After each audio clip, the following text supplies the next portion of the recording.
বিসমিল্লাহির রহমানির রহিম। সুপ্রিয় শিক্ষার্থী, আসসালামু আলাইকুম। দৌলতপুর কলেজ, দৌলতপুর কুষ্টিয়া কর্তৃক আয়োজিত অনলাইন ক্লাসে তোমাদের সকলকে স্বাগতম। সাথে আছি আমি মোহাম্মদ মিজানুর রহমান, প্রভাষক ব্যাংকিং, দৌলতপুর কলেজ, দৌলতপুর কুষ্টিয়া।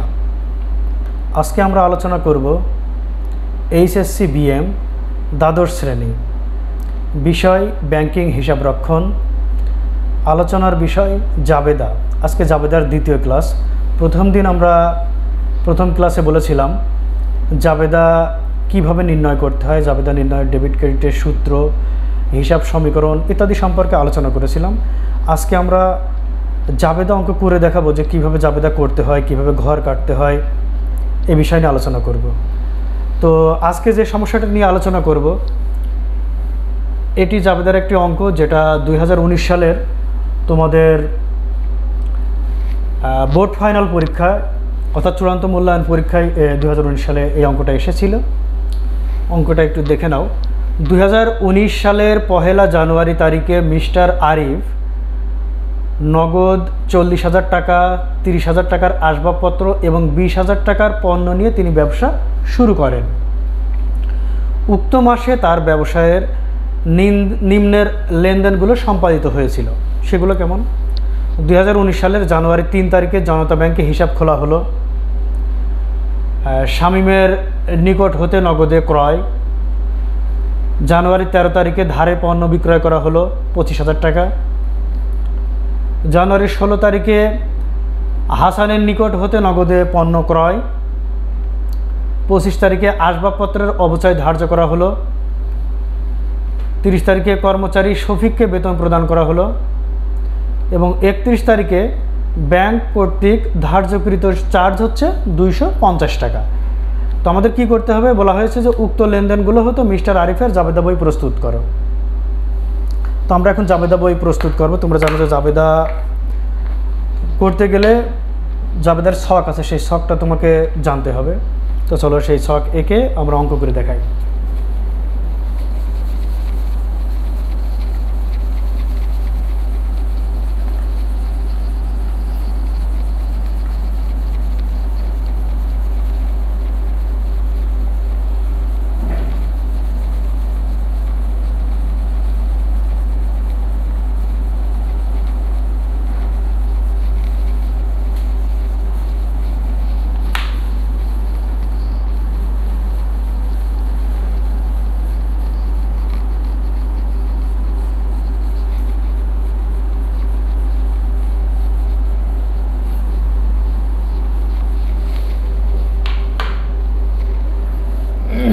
প্রথমে আমরা লিখে নেব যেই ব্যক্তির হিসাব, ওনার নাম মিস্টার আরিফ। তাহলে এখানে আমরা তার নাম লিখি মিস্টার আরিফ এর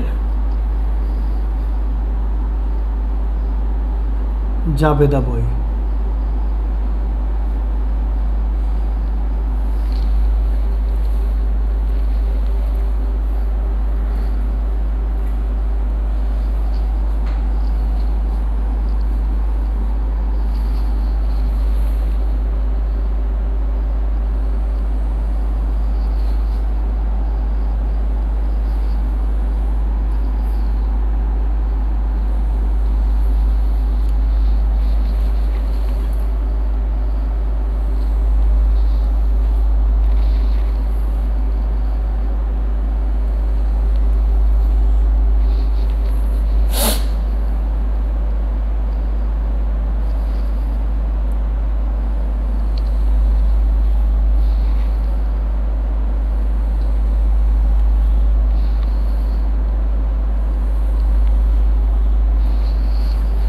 আমরা জাবেদার ছক আঁকছি।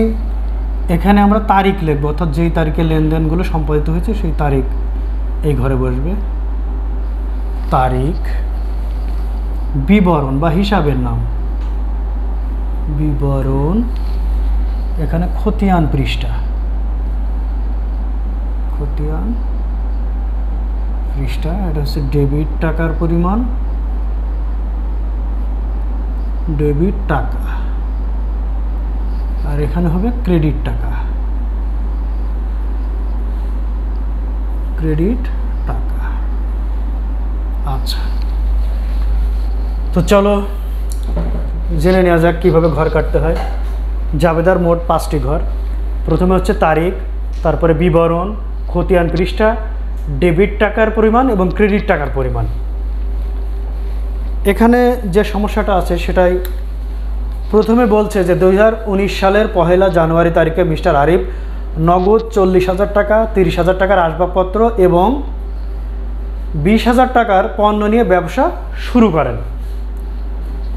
তো তোমাদের আমি পূর্বের ক্লাসে আলোচনা করেছিলাম যে সম্পদ, দায় বা ব্যয় ইত্যাদি বাড়লে পরে সেই হিসাব ডেবিট হয়। আবার যদি আয়, দায় ইত্যাদি বাড়ে সেক্ষেত্রে সেই হিসাবগুলো ক্রেডিট হয়। মালিকানা সত্ত্ব যদি বাড়ে সেই হিসাবগুলো ক্রেডিট হয়। তো দেখো এখানে বলছে যে 40,000 টাকা নগদ, তাহলে 40,000 টাকা নগদ। এখানে প্রতিষ্ঠানের সম্পত্তির পরিমাণ বাড়ছে, কারণ নগদ তো তোমরা জানো যে সম্পদ। তো এখানে আমরা আগে তারিখটা লিখে নিই, 2019 সাল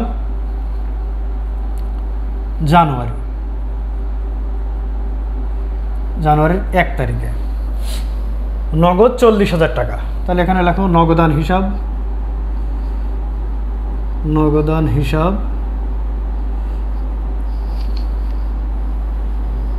ডেবিট, এখানে উল্লেখ করে দাও ডেবিট। এরপরে কি বলছে 30,000 টাকার আসবাবপত্র, তাহলে এখানে লেখো আসবাবপত্র হিসাব ডেবিট। আর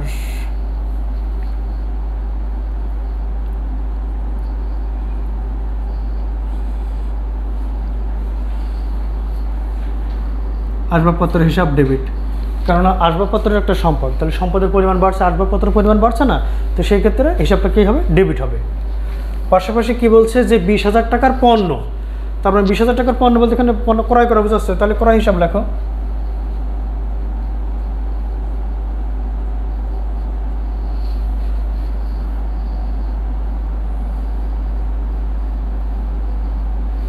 আচ্ছা, এবার প্রত্যেকটা টাকার পরিমাণ লিখে দাও। নগদ হচ্ছে 40,000 টাকা, তারপরে কি বলছে আসবাবপত্র 30,000 টাকা, এরপর কি বলছে যে 20,000 টাকার পণ্য, তাহলে ক্রয় হিসাব ডেবিট। এই সবগুলো মিলায়ে মালিকের মালিকানা সত্ত্ব অর্থাৎ মূলধন বৃদ্ধি পেলে, তুমি জানো যে মূলধন বা মালিকানা সত্ত্ব বৃদ্ধি পেলে ডেবিট, এই জন্য লেখো মূলধন হিসাব।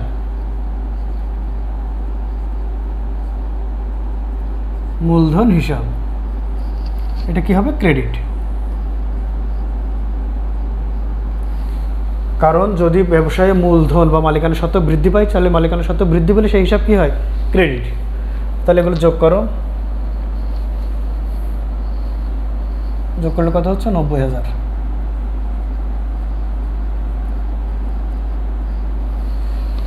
তাহলে এখানে এই লেনদেনগুলোর ব্যাখ্যা লেখো। যেহেতু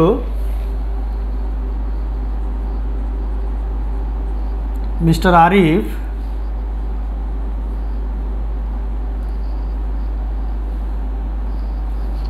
নগদ 40,000 টাকা,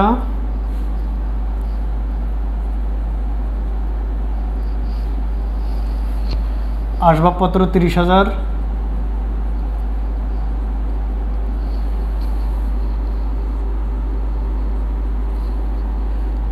টাকা এবং 20,000 টাকার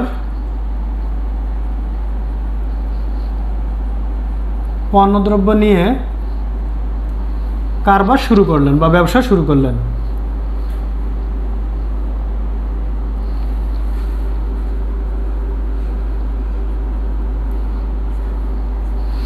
প্রত্যেকটা লেনদেন হওয়ার পর অর্থাৎ জাবেদা সমাধান করার সাথে সাথে তোমরা কিন্তু এই কারণগুলো ব্যাখ্যা করবা।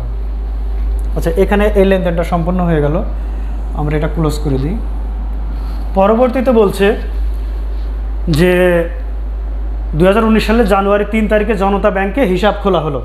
তো তাহলে জনতা ব্যাংকে হিসাব খোলা হলো, এই ক্ষেত্রে আমরা কি দেখতে পাচ্ছি যে ব্যাংকে টাকার পরিমাণ বেড়ে যাচ্ছে। তাহলে ব্যাংকে কোনো টাকা জমা রাখলে সেটা কি আমার সম্পদ না? তাহলে এক্ষেত্রে সম্পত্তি বৃদ্ধি পাচ্ছে, সম্পত্তি বৃদ্ধি পেলে সম্পত্তি হিসাব কি হয়? ডেবিট হয়। তাহলে ব্যাংকে হিসাব খোলা হলো। তাহলে ব্যাংক হিসাব লেখো কত তারিখে? এটা হচ্ছে জানুয়ারির 3 তারিখে। লেখো ব্যাংক হিসাব ডেবিট।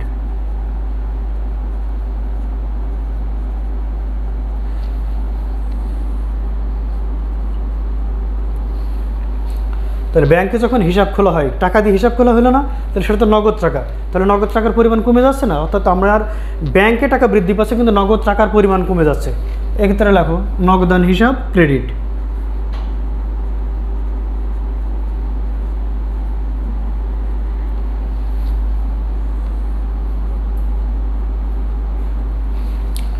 কত টাকা?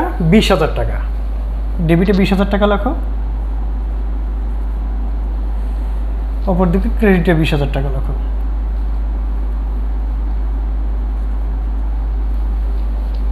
আচ্ছা, তাহলে এই হিসাবটাও শেষ করতে হবে কারণ সহ। তাহলে আমরা এখানে কি বললাম, যেহেতু ব্যাংকে হিসাব খোলা হলো,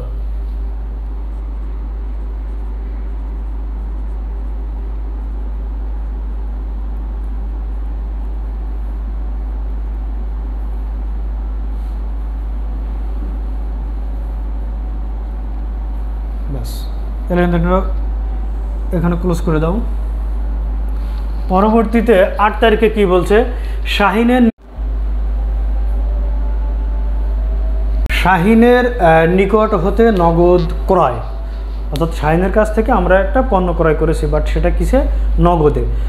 এখানে কিন্তু হিসাবটা হবে যে ক্রয়, অর্থাৎ ক্রয় কি খরচ না? ক্রয় করলে তো টাকা পয়সা লাগে, তো যখন খরচ বেড়ে যায়, খরচ বাড়লে সেই হিসাব কি হয়? ডেবিট। পাশাপাশি দেখো কেমন টাকা খরচ হচ্ছে? নগদ টাকা। তাহলে নগদান হিসাব ক্রেডিট। কেন নগদান হিসাব ক্রেডিট হবে? কারণ সম্পত্তি যদি হ্রাস পায় বা কমে যায় সেই হিসাব ক্রেডিট হয়। 8 তারিখে না, জানুয়ারির 8। তাহলে এখানে আমরা পেলাম কি? ক্রয়। তাহলে লেখো ক্রয় হিসাব ডেবিট, ক্রয় হিসাব ডেবিট।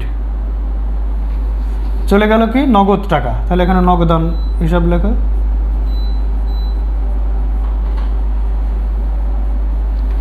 নগদান হিসাব ক্রেডিট।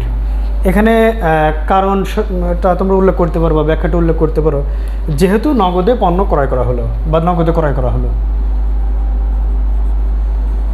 যেহেতু নগদে পণ্য ক্রয় করা হলো। আচ্ছা, এখানে আরেকটা কথা তোমাদের বলে রাখি, সমস্যাটা ছিল কি? শাহিনের নিকট হতে নগদে পণ্য ক্রয়। আমরা এখানে জাবেদা করলাম কি? ক্রয় হিসাব ডেবিট, নগদান হিসাব ক্রেডিট। যদি এখানে নগদ কথাটা উল্লেখ না থাকতো, যদি এরকম থাকতো যে শাহিনের নিকট হতে ক্রয় বা পণ্য ক্রয়, সেই ক্ষেত্রে হিসাবটা কিন্তু ভিন্ন হতো। তখন শাহিনের হিসাব আসতো, অর্থাৎ শাহিনের হিসাব ডেবিট আর নগদান হিসাব, শাহিনের হিসাব ক্রয় হিসাব ডেবিট আর শাহিনের হিসাব ক্রেডিট বা পাওনাদার হিসাব ক্রেডিট, তখন এরকম হিসাবটা আসতো। জাস্ট জেনে রাখো তোমরা।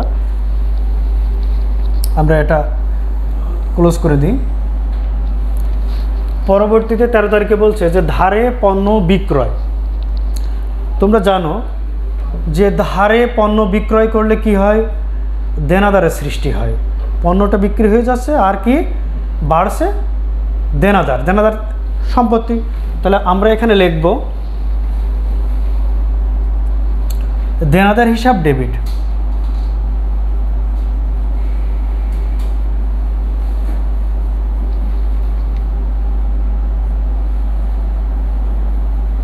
আর আমার চলে গেল কি? বিক্রয়। তাহলে এখানে বিক্রয় সর্বদাই ক্রেডিট হয়।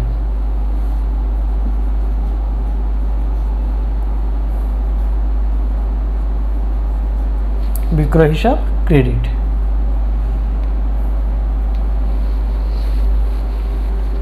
কত টাকা ছিল? 25,000 টাকা। দুঃখিত, আগের লেনদেনটি ছিল 12,000 টাকা।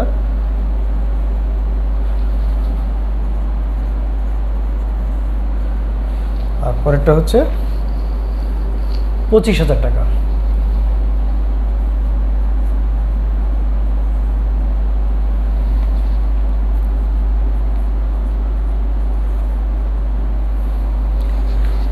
যেহেতু ধারে পণ্য বিক্রয় করা হলো বা বাকিতে পণ্য বিক্রয় করা হলো, এটা আমরা উল্লেখ করতে পারি। যেহেতু ধারে পণ্য বিক্রয় করা হলো,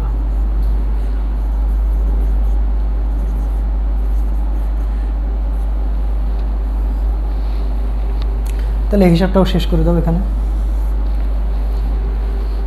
আচ্ছা, জায়গা স্বল্পতার কারণে আমরা এইগুলো আবার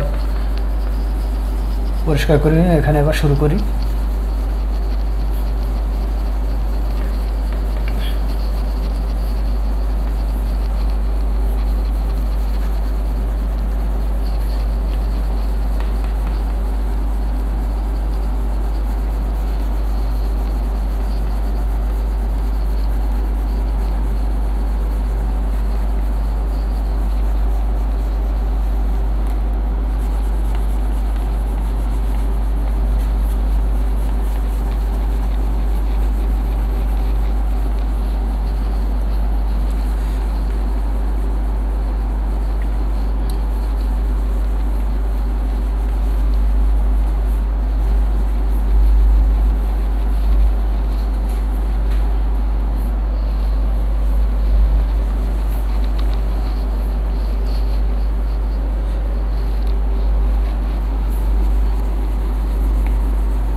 পরবর্তী লেনদেনটা কি? জানুয়ারি 16 তারিখে আরেকটি লেনদেন হয়েছে, হাসানের নিকট হতে নগদে পণ্য ক্রয়। এটা কত তারিখ? 16 তারিখ। তাহলে দেখো বলছে যে হাসানের নিকট হতে নগদে পণ্য ক্রয়। তাহলে আমাদের বৃদ্ধি পাচ্ছে কি? ক্রয়। ক্রয় এক প্রকার খরচ, তাহলে খরচ বৃদ্ধি পেলে ডেবিট। তাহলে লেখা এখানে ক্রয় হিসাব ডেবিট।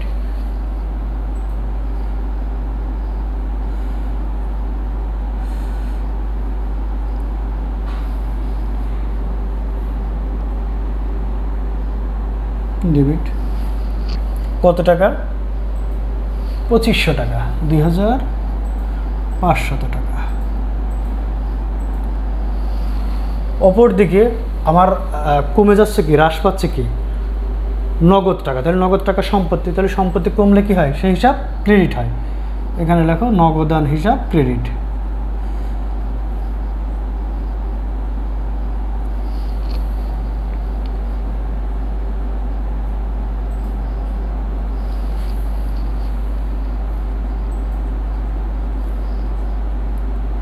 $2500 টাকা। ব্যাখ্যা হিসেবে আমরা লিখতে পারি যেহেতু নগদে পণ্য ক্রয় করা হলো, যেহেতু নগদে পণ্য ক্রয় করা হলো,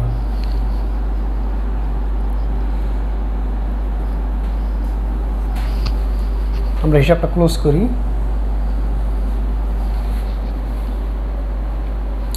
পরবর্তীতে কি বলছে যে আসবাবপত্রের অবচয় ধার্য করা হলো। এখানে তোমরা জানো যে সম্পত্তি যেমন বাড়লে ডেবিট, আবার সম্পত্তি হ্রাস পেলে বা কমে গেলে সেটা হচ্ছে ক্রেডিট। তো অবচয় কি? এক প্রকার সম্পত্তি হ্রাস পাওয়া। তাহলে সম্পত্তি যেহেতু হ্রাস পাচ্ছে সেই হিসাব ক্রেডিট করব। আর এখানে আমরা পাচ্ছি কি? অবচয়। তাহলে অবচয় হিসাব ডেবিট করো। কত তারিখে? 25 তারিখে। আসবাবপত্রের অবচয় বা অবচয় হিসাব যে কোনোটা লিখতে পারো। এখানে অবচয় হিসাব লেখো যে অবচয় হিসাব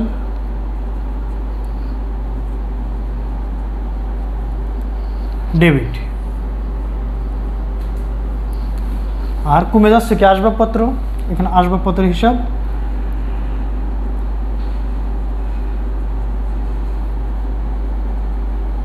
ক্রেডিট করো। বা অনেকে এক্ষেত্রে লিখতে পারে যে পুঞ্জীভূত আসবাবপত্র হিসাব ক্রেডিট কত টাকার, 1500 টাকা, 1500, এখানে লিখে দাও 1500, অপরদিকে ক্রেডিট সাইডে লেখো 1500।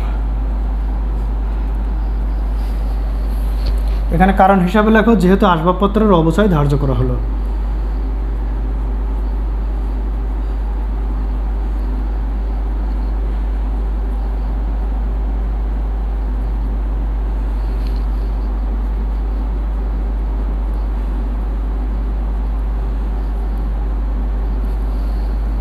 ওকে,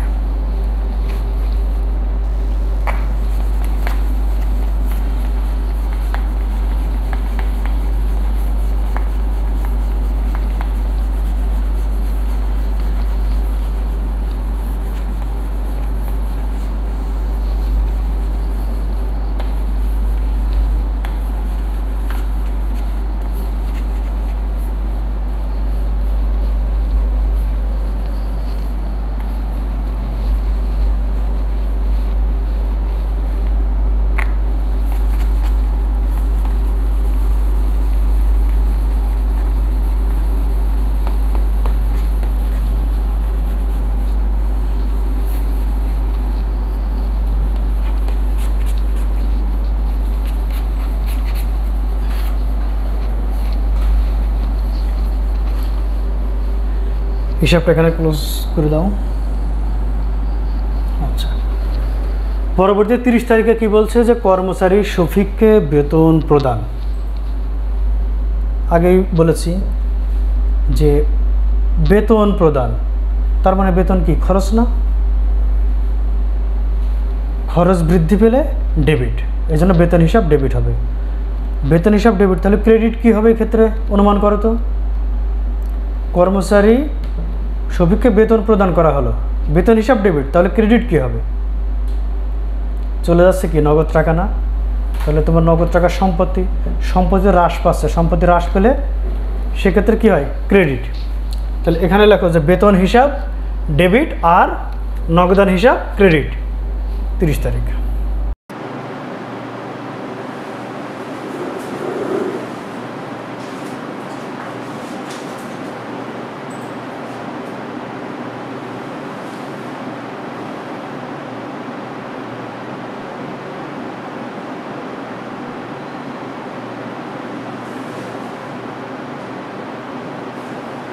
তিন 3000 টাকা, ডেবিটে লেখো 3000, ক্রেডিটে লেখো 3000।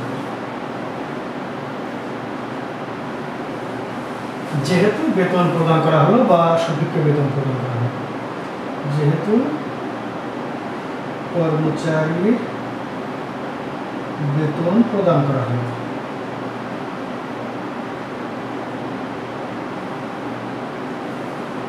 হিসাব ক্লোজ করো।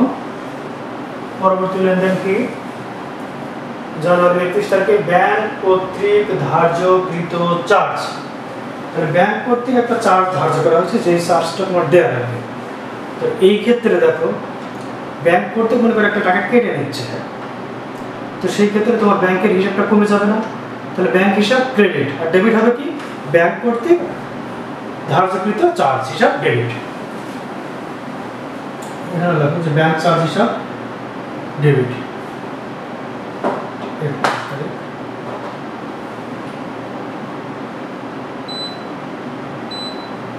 ব্যাংক চার্জ হিসাব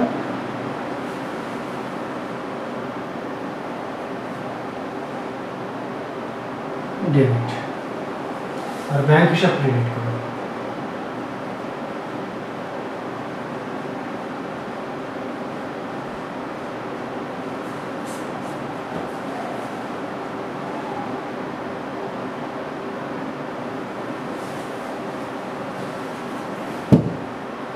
যেহেতু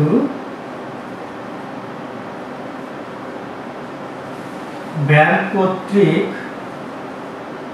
চার্জ ধার্য করা হলো,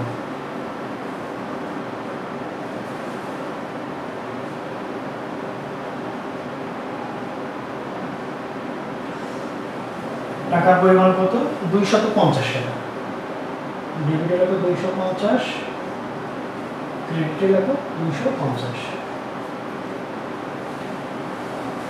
হিসাবটা ক্লোজ করে দাও। এই হিসাব ক্লোজ করার সাথে সাথে তোমরা দুই পাশের যে জের সে জেরটাও নামিয়ে দেবে। এখানে আসলে জায়গা স্বল্পতার কারণে যে নম্বর সম্ভব হলো না, তোমরা অবশ্যই জের নামিয়ে দেবে। জের নামালে কিন্তু ডেবিট টাকার পরিমাণও যা হবে, ক্রেডিট টাকার পরিমাণও তাই হবে। প্রিয় শিক্ষার্থী, আজকে আমরা জানতে পারলাম জাবেদা কিভাবে নির্ণয় করতে হয়, জাবেদার ছক কয়টা, অর্থাৎ জাবেদার ঘর কিভাবে কাটতে হয় এবং কিভাবে বিভিন্ন সমস্যার সমাধান করতে হয়।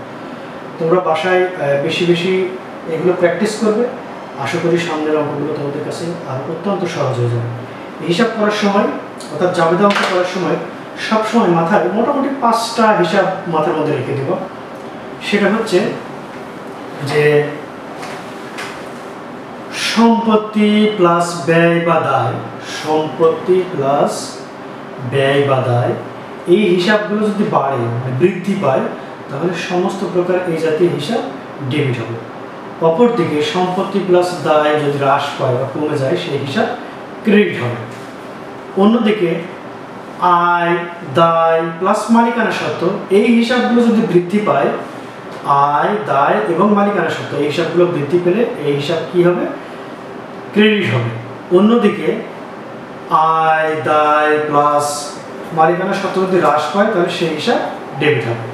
প্রিয় শিক্ষার্থী, আগামী ক্লাসে তোমাদের সাথে আবারও দেখা হবে অন্য কোনো বিষয় নিয়ে। ততক্ষণ পর্যন্ত তোমরা বাড়িতে বসে বসে এইগুলো বেশি বেশি প্র্যাকটিস করো। আর তোমাদের সবার জন্য শুভকামনা রইল। ভালো থাকো, সুস্থ থাকো। আল্লাহ হাফেজ।